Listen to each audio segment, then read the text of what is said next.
And we are back with the fourth segment of the GSMC Sports Podcast presented by the GSMC Sports Network. And in this fourth segment, we're going to be doing a quick recap of all the games in the NBA that took place over the weekend, counting Friday, so Friday, Saturday, and Sunday's games that happened.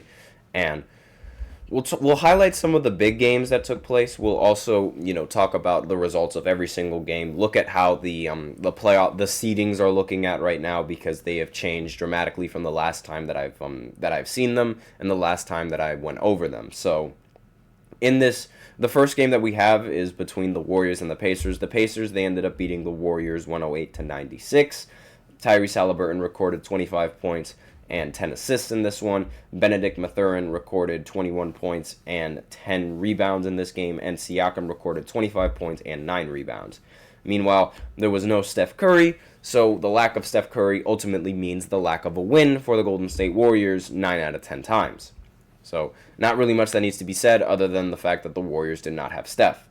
And the next game that we have is the Thunder going up against the Knicks. The Thunder, they destroyed the Knicks 126-101. Despite the fact that the Knicks had Karl Anthony Towns in this one, it didn't really matter. OG Anunoby was really lackluster in this one. He did not really shoot the ball very well. 2 for 8 from the field, only 4 points. Jalen Brunson had 27. Karl Anthony Towns had 23 and 10.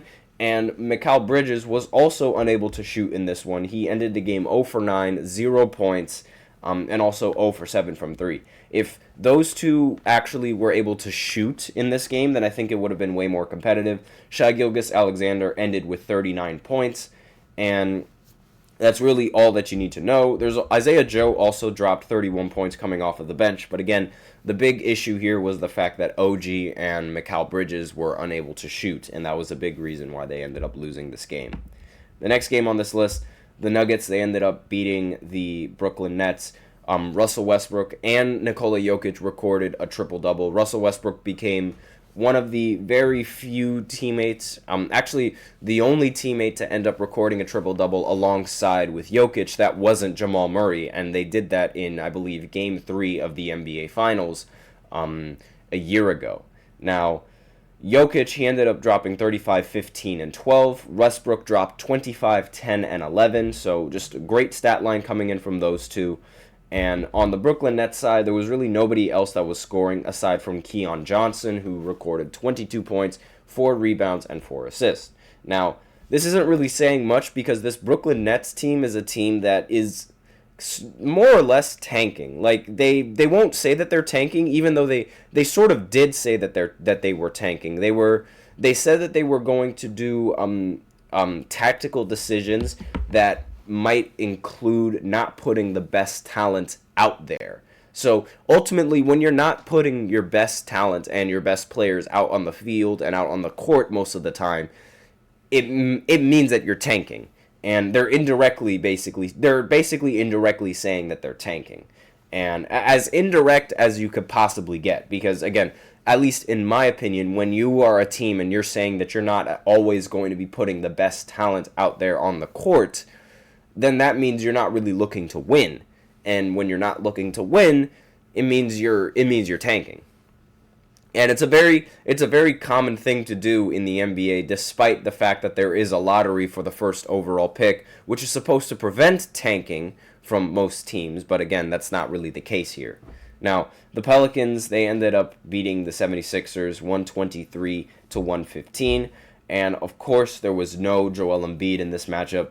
Paul George dropped 25 and 11 in this one, but still wasn't enough. Maxey had 30 and 12 in this game, and of course that still wasn't enough.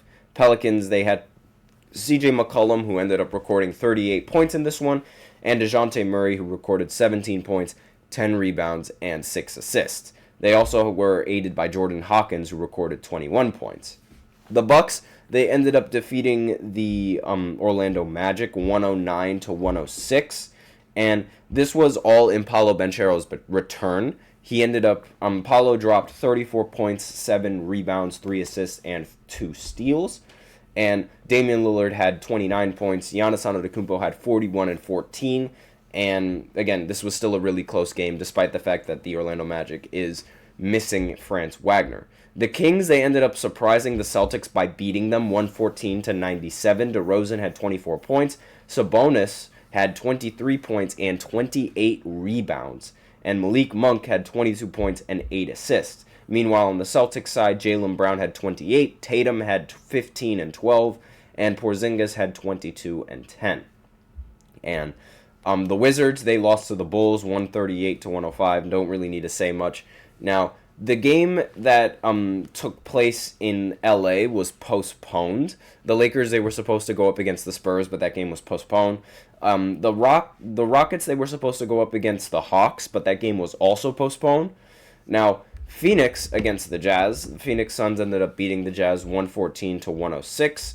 The Suns ended up getting Devin Booker to drop 34 points. Kevin Durant ended with 25 points. And Bradley Beal ended with 12 points. Meanwhile, the Jazz, they could not get many people to score 20 aside from Lauri Markkanen and Colin Sexton. Markkanen had 24, Colin Sexton had 20, and Walker Kessler ended up recording 16 points and 13 rebounds. The Pistons, they ended up defeating the Raptors 123-114, which is, again, the Raptors, they're also a team that's sort of trying to get Cooper Flagg to join their roster. And Cade Cunningham ended up dropping 22 points, 17 assists, and 10 rebounds. A triple-double performance, so a great game for him. Tim Hardaway Jr. ended up recording 27 points in this one. And on the Raptors side, the only real highlight for them was Emmanuel Quickley, who ended up recording 25 points. The game between the Clippers and the Hornets was also postponed, obviously because of the wildfires going on. The Grizzlies ended up beating the Minnesota Timberwolves 127-125 after Jaren Jackson Jr. dropped 33 points, and Desmond Bane had 21 points. On the Timberwolves side, DiVincenzo finally had a great game, 27 points and 10 rebounds, but again, it wasn't enough. Anthony Edwards had only 15 in this one, and Jaden McDaniels had 21. Now, going into yesterday's games, the Knicks completely destroyed the Bucks 140-106. It was just a ridiculous beatdown. Karl-Anthony Towns had 30 points, 18 rebounds. Jalen Brunson had 44 points in this one. Josh Hart had 11 and 11 rebounds. And Damian Lillard only had 22 points. Giannis only had 24 and 13. Only 24 for Giannis is very few points. And the rest of the starters, they could not get more than 10 points. And the only real star coming off the bench was Chris Middleton, who had 16 points. Again, that's not going to be enough to go ahead and beat the New York Knicks. Not when they have Karl-Anthony Towns. Now, the Denver Nuggets, they ended up beating the Dallas Mavericks. And the Mavericks, they still don't have Kyrie or Luka Doncic. So, makes sense how the Nuggets were able to win in this one. Jokic had only 19 points, but he did record 18 rebounds and 9 assists. Russell Westbrook had 21 points, recorded 10 rebounds and 7 assists. And Jamal Murray had 17 points. So again, not really much of a surprise because, again, this Mavericks team does not have Kyrie or Luka Doncic, their two best players. So it makes total sense why the Nuggets were able to beat them. Now, the Jazz, they ended up playing the Nets in an overtime game, and they ended up winning 112-111. And Colin Sexton had 21 points. Isaiah Collier had 23 points, and that was really all she wrote for the Jazz. The Kings, they ended up playing the Bulls, and they ended up beating them 124-119. Lonzo Ball had 15 points in this game. Zach LaVine had 36 points and 10 rebounds, joining, I believe he joined DeMar DeRozan and Michael Jordan as the only Chicago Bulls with 5 or more 35-point games. Now, Sabonis ended up continuing his amazing performance, 22 points, 15 rebounds, and DeRozan had 21 points in his return to Chicago. De'Aaron Fox had 26 points and 9 rebounds in this one. The Thunder, they destroyed the Wizards 136-95. The Wizards, they couldn't really get anyone to score 20 points. The only player close to that was Corey Kispert, who ended up recording 17 points, and literally that's it, only recorded points. He did record 1 block, but aside from that, no rebounds and no assists. Meanwhile, SGA recorded 27 points, 7 rebounds, 4 assists, along with 2 steals. Also, they had help from Aaron Wiggins off the bench, who recorded 23 points and 9 rebounds. The Cavs, they ended up losing to the Pacers, ended up losing 108-93, a rather surprising loss for them. And it's not like the Pacers, they had anyone, dropping a lot of points in this one. It was more like a team effort. And the Magic, they ended up beating the 76ers. Cole Anthony ended up recording 27 points, and Paolo Banchero had 20 points. Also, I completely forgot to mention this, but Jalen Brunson ended up tying Carmelo Anthony for, I believe, third place as third place for most 40-point games as a New York Knick. Ended up tying Carmelo Anthony yesterday. So just wanted to add that. I completely forgot to mention that. The Celtics, they ended up beating the Pelicans 120-119. Jason Tatum had 38 and 11. Kristaps had 19 and 11. And there was also, it was a very close game. Trey Murphy had 30 points. DeJounte Murray had 26 points, 9 rebounds, and 8 assists going into this one. Zion played in this game. He ended up recording 16 points. But, again, it wasn't enough to go up against the Celtics this time around. Phoenix, they ended up playing the Charlotte Hornets. They ended up winning 120-113 in this one. And Phoenix ended up getting Devin Booker to drop 30 points. Again, Kevin Durant had 27 points in this one, and Bradley Beal had only 15 points in this one. LaMelo Ball, dropped 25 points and 11 assists in this one.